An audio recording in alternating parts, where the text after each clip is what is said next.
নদীর ধারে ছোট্ট এক গ্রামে থাকত দুই বন্ধু, করিম আর রহিম। দুজনেই একই স্কুলে পড়ত। করিম ছিল খুব পরিশ্রমী, আর রহিম ছিল একটু অলস প্রকৃতির। একদিন স্কুলের শিক্ষক ঘোষণা করলেন, শুনো বাচ্চারা, আগামী মাসে বার্ষিক পরীক্ষা। যে প্রথম হবে তাকে বিশেষ পুরস্কার দেওয়া হবে।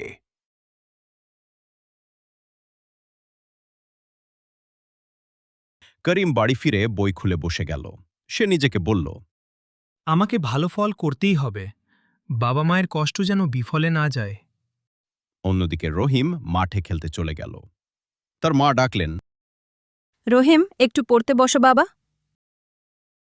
এখনো তো অনেক দিন বাকি আছে মা, পরে পড়ব।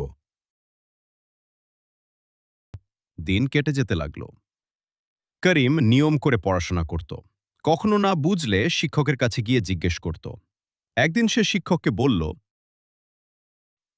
স্যার, এই অঙ্কটা আমি বুঝতে পারছি না।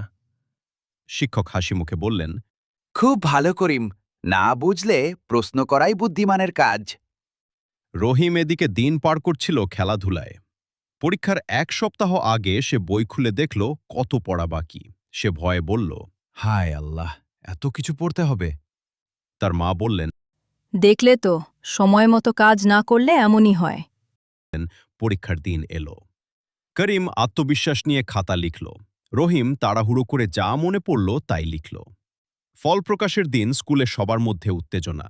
প্রধান শিক্ষক মঞ্চে উঠে বললেন, এবারের পরীক্ষায় প্রথম হয়েছে করিম। সবাই হাততালি দিল। করিমের চোখে আনন্দের জল এসে গেল। শিক্ষক তাকে পুরস্কার দিয়ে বললেন, তোমার পরিশ্রমই তোমাকে আজ এখানে এনেছে। রহিম চুপচাপ দাঁড়িয়েছিল।